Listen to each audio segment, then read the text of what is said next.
out your iPad and Apple Pencil. Mag-lecture tayo, okay? Kopyahin niyo yung nasa projector. Ano daw?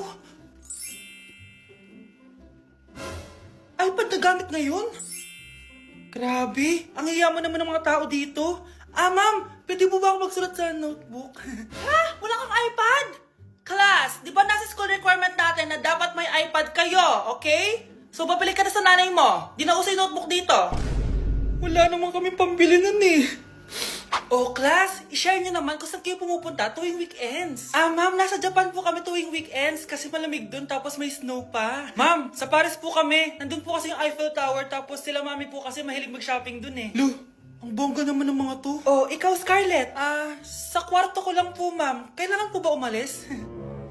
Hindi naman. Siguro mas gusto ni Scarlett yung nagpapahinga siya sa magandang kwarto niya. Class, magkukulak ako ng class funds ha. 1,000 each student lang. Ha? 1,000 yung class funds dito? Ma'am, card po yung mode of payment ko. Sure, patap na lang. Ayan. Ma'am, ako din po card. Ayan, okay na. Wala na akong pera. Ma'am, pwede ba ako bumalik sa dati kong school? Ang yayaman kasi ng mga tao dito eh. Ay, ganun ba? O sige, i-drop na lang kita ha. O ito po ma'am, card na lang. National ID. Ayun na, bilisan mo! Hala, dugo ba yung pinampunas niya sa mukha niya? Anak, tingnan mo to, oh! Ano yun, Nay? Anak, ano yung nasa mukha mo? Dugo ba yan? Ginagaya mo ba yung pinupload ko? OA ka talaga, Nay. G2G Peeling Solution to. Gentle exfoliating to. Tinatanggal nito yung mga blackheads, whiteheads, tas nakakaliit din ng pores. 2 times a week ko to ginagamit, kaya instant glowing at smooth na yung texture ng skin ko. Ay, perfect yan, anak. Ang dami ko pa namang blackheads tapos ang laki pa ng mga pores ko. Charan! O, ito, Nay. Sa'yo na to, 199 pesos lang yan. Thank you, anak, ha. Huwag mo na ulit ako gugulatin ng ganun, ha. OA ka lang talaga, Nay.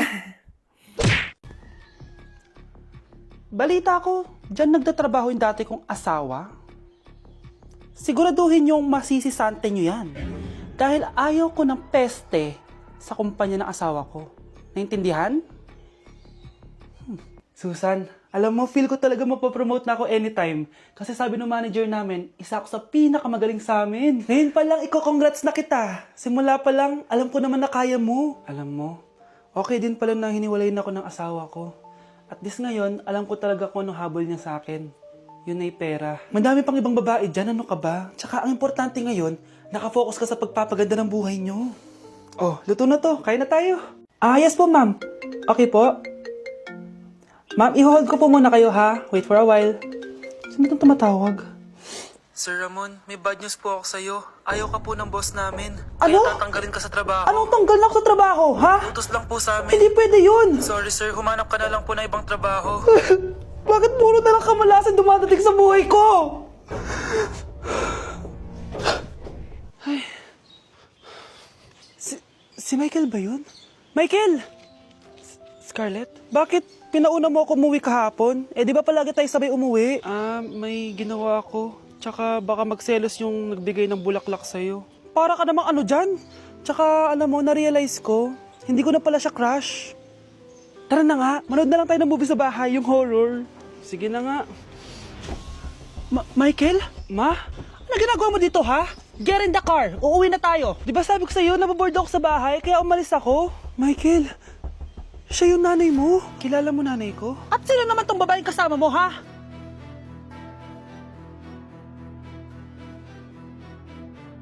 Gusto ko lang maging malinaw sa inyo na dito sa klase ko, ako ang nasusunod. Naintindihan? Ma'am, ito po yung assignment ko. Anong klaseng assignment to? Parang ginawa lang ng bata. Mababa lang grades mo dito, Pinaghirapan ko yung assignment na yan. Sino ang pambansang bayani natin? Ma'am, Scarlett. Ang pambansang bayani natin ay si... Oops! Napakabagal mo sumagot. Ang pambansang bayani natin... Straight to the point ang kailangan ko sagot. Ayusin niyo sumagot, ha? Hindi na kayo elementary. Opo, ma'am.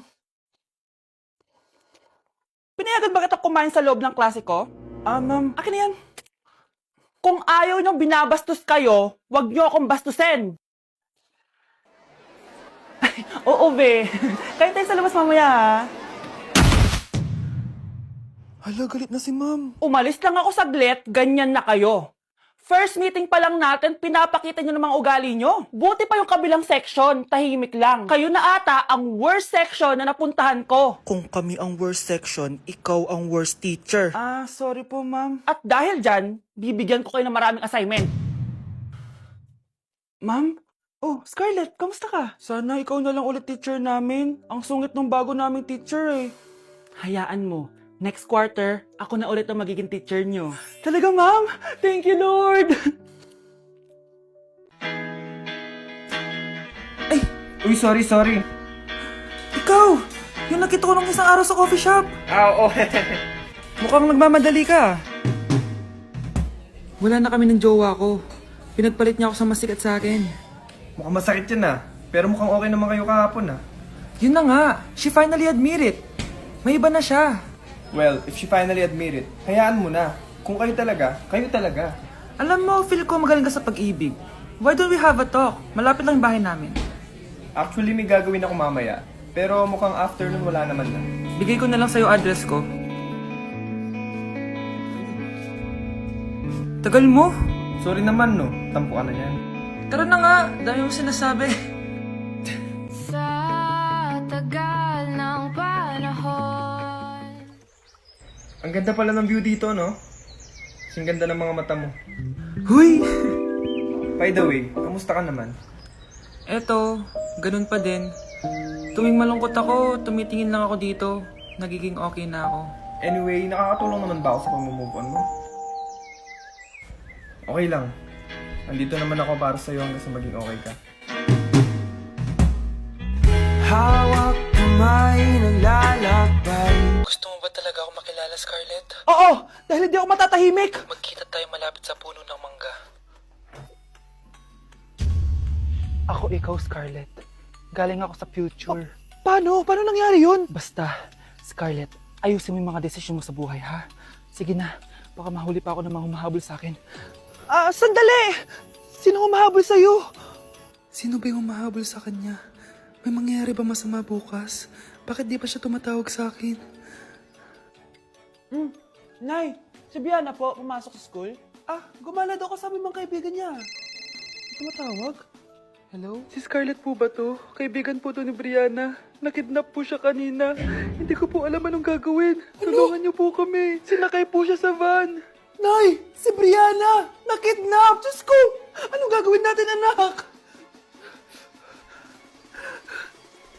Bakit tayo mo sumagot? Sabihin mo sa akin anong gagawin ko. Nay! Nay! Saan pumunta si nanay? Scarlett, dyan ka lang ha. Pupuntahan ko yung mga kidnapper. Napakadelikado naman ang ginagawa mo, Nay. Diyos ko, anong gagawin ko? Hello? Buti naman tumawag ka na. Alam mo, kasalanan mo lahat to eh. Kung pinaalam mo sana na makikidnap si Brianna, hindi sana pinigilan ko siya. Scarlett, may malaki tayong problema. Nasa bahay niyo yung humahabol sa akin. Magtago ka na. Scarlett! Nay. Oo, Scarlett. Galing ako sa future. Ikaw ba yung humahabol sa isang Scarlett? Hindi ko na siya kailangan. Ikaw ang solusyon. Solusyon saan? Dahil sa paulit-ulit na pagbabalik niyo sa nakaraan, lalong lumalala ang sitwasyon namin. Hindi ko maintindihan. Kailangan mo na mamatay! Matagal na dapat kaming patayin ni Brianna. Pilit mong binabalikan na nakaraan. Kaya ikaw ang papatayin ko. Nay! Panaginip lang pala lahat yun. Oo anak, okay ka lang? Si ate kasi panay puyat kaya ganyan siya. Nay, Brianna, buhay kayo? Oo ate, buhay kami. Anak, sumama ka na sa amin. Sumama kayo sa akin. Huwag niyo ko ikulong. Hindi ako scammer. Itigil niyo na yan. Hindi si nanay ang scammer. Pero nasa bahay na to, ang totoong scammer. Hoy bata, huwag kang mangialam. Wala ka namang ebidensya. Pero nay, alam ko hindi ko yung scammer. Tara na, sumama ka na sa akin. Mga anak, aayusin ko to ha. Babalik din ako, okay? Kung sino man sa inyo yung totoong scammer, umamin na kayo. Nakulong si nanay, di ba? Ate, walang may gustong makulong si nanay. Tsaka bakit kami lang tatlo sinisisi mo? Eh baka ikaw talagang totoong scammer. Imbes na magsisihan tayo, magtulungan na lang tayo para kay nanay. Malalaman ko rin ng totoo. Delivery po. Gabi na, may nagde-deliver pa. Kuya, kaninong parcel yan? Kay Susan po ulit. Ha? Paano nangyari yun? Eh, nasa kulungan na si nanay. Aba ma'am, hindi ko po alam. Taga-deliver lang po ako eh. Sige na po. Oh, nasa gitna yung kalaban ha? Hoy, ayusin mo na itong mga damit mo. Ilagay mo muna dyan sa kama. Oh, ayun na! Paano naman ito laman ng parcel na to? Nakakainis, talo na naman. Ano ba to? Ba't nandito to? Ito ba yung galing sa scam? Sabi ko na nga ba? Ikaw yung scammer! Ate, hindi ako yung scammer. May parcel na dumating at nakapangalan kay nanay. Di ba pang computer to? Eh, ikaw lang naman mahilig mag-computer dito eh. Ano na namang scam ang ginawa mo? Pasalamat ka, minor de edad ka pa. Bawal ka pa makulong. Pasensya na sa ginawa ng anak ko. Pagsasabihan ko to. Basta wag na uulitin ha. Ako na magbibigay sa mga may-ari neto. Sige na. Ang galing mo talaga. O ito, sino to cellphone?